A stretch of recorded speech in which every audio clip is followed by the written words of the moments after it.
안녕하세요, 여러분. 오늘은 우리가 매일 맛있게 먹는 쌀, 그 쌀을 어떻게 만드는지 알아보고 또 우리가 직접 벼를 키워보는 특별한 시간을 가져볼 거예요. 친구들, 혹시 벼를 직접 키워본 경험 있나요? 쌀은 정말 특별한 식품이에요. 우리 두뇌 활동을 쑥쑥 도와주고 소화도 잘 되게 해서 장 건강에도 좋습니다. 게다가 쌀에 들어있는 마법의 영양소들은 우리 몸을 건강하게 지켜준대요. 정말 대단하죠? 자, 이제 우리가 직접 이 놀라운 쌀의 원료인 벼를 키워볼 거예요.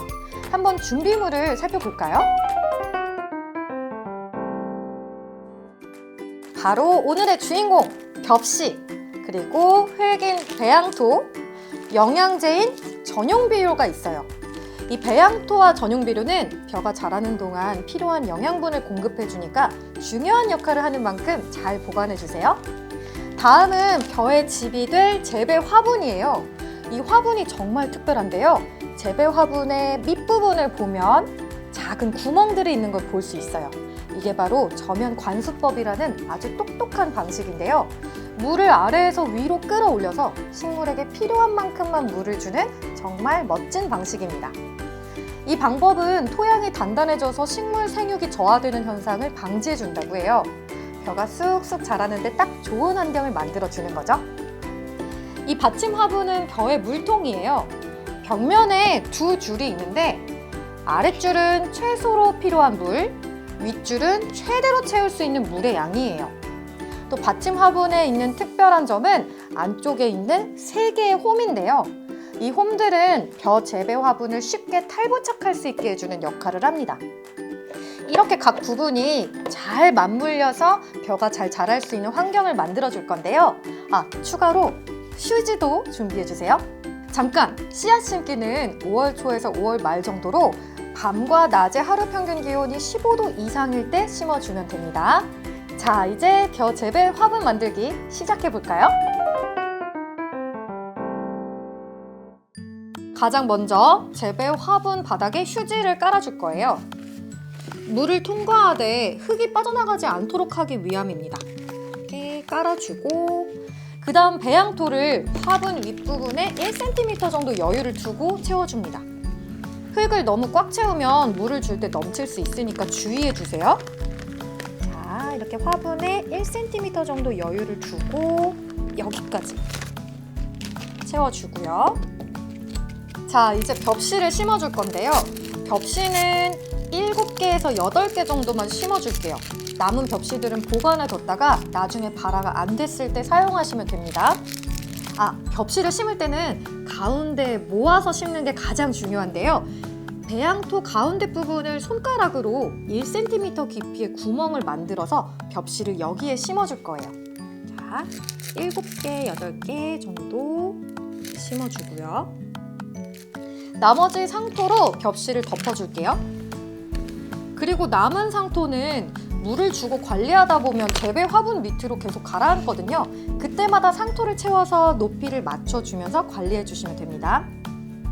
받침 화분의 돌기 부분에 재배 화분을 꽂아줄게요.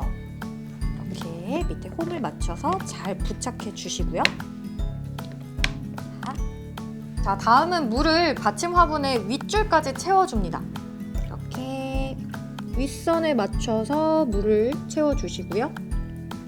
물 관리는 벼가 자라는데 물이 많이 필요하기 때문에 파종부터 수확까지 수시로 물을 보충해줘야 돼요. 자, 이제 벼가 재배되는 마지막 단계입니다. 이 표찰에 품종명과 심은 날짜, 이름을 적어서 화분에 꽂아줄게요. 자, 이렇게 꽂아주면 완성! 화분 배치하는 장소도 중요한데요. 화분은 햇볕과 바람이 잘 통하는 실외에 두고 키웁니다. 또 새들이 벼를 괴롭히지 않게 모기장을 씌워주세요. 싹이 너무 많이 나왔다면 우리는 가장 튼튼해 보이는 4-5개 줄기만 남기고 나머지는 조심스럽게 뽑아줘요. 이 정도만 있으면 벼 한 포기 분량이 나옵니다. 자, 이제 벼 재배에 중요한 비료에 대해 알아볼게요. 벼가 10에서 15cm 이상 자라면 비료를 화분 가장자리에 이렇게 골고루 뿌려줍니다. 이렇게 가장자리를 따라서 잘 뿌려주세요. 8월 이후 벼의 잎이 누렇게 변하는 경우 부족한 영양분으로 인한 것이기 때문에 벼의 수확을 도와주기 위해서는 이렇게 비료를 추가로 줘야 해요. 6월, 7월은 벼의 느린 성장과 뜨거운 날씨 때문에 물 받침 화분에 녹조가 많이 발생해요. 여기서 주의할 점은 받침 화분에 물을 전부 버리고 새물로 채우면 안 되고요. 양분이 유실되기 때문에 물을 화분 넘치게 흘려보내서 녹조를 제거해줘야 돼요. 파종부터 수확까지 벼가 자라는 동안에는 항상 받침 화분의 3분의 2 이상을 물을 유지해야 되고요. 특히 8월 이후에는 벼의 성장이 빨라지기 때문에 물을 더 자주 줘야 합니다. 물이 부족하지 않도록 받침 화분에 물이 줄어들면 다시 물을 가득 채워주세요. 학교의 경우 여름방학 기간이 벼의 성장이 빠르게 이루어지고 하루에 한 번 물이 필요한데요. 방학 때 물 관리에 특히 주의해주세요. 태풍이 발생할 때는 화분이 쓰러질 수 있어서 태풍이 오기 전에 벼를 안전한 곳으로 옮겨주거나 결속시켜줍니다. 추가로 병해충 방제와 비료를 줘서 벼가 정상적으로 성장할 수 있도록 해주세요. 또 새가 날아들어서 벼 화분에 피해를 주는 경우 허수아비 등을 설치해서 새를 쫓아주세요. 또 여러분, 벼도 가끔 아파요. 잎도열병 또는 진딧물 등 8월을 중심으로 7월부터 9월까지 병충해가 발생하면 즉시 방제해야 해요. 잎이 이상해 보이면 선생님께 꼭 알려주세요. 친환경 농약을 일주일 간격으로 2~3번 방제합니다. 자, 이제 쌀을 수확해 봐야겠죠? 9월 말에서 10월 중순이 되면 벼가 노랗게 익어서 고개를 숙이는데요. 훌테나 탈곡기 등을 이용해서 벼 탈곡 체험을 해볼 수 있어요.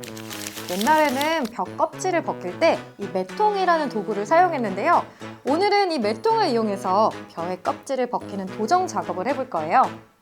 자, 정성껏 키운 벼를 매통 윗부분에 조금 넣어줄게요. 이렇게 윗부분에 넣어주고 매통을 1분 정도 좌우로 돌려주면 벼 껍질이 벗겨집니다. 이렇게 왼쪽 오른쪽. 자, 매통의 윗짝을 열고 나온 나다를 키에 올려서 가볍게 흔들어줍니다. 이렇게.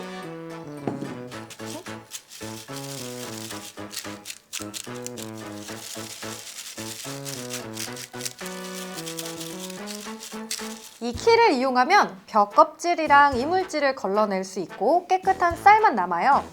키는 주로 곡식을 정리하는 도구로 쌀과 보리, 밀 등의 곡식 이물질을 걸러내는 데 사용됐습니다. 자, 이렇게 깨끗한 쌀만 남았는데요. 우리가 키운 쌀로 맛있는 주먹밥을 만들어서 가족과 함께 나눠 먹어보는 건 어떨까요?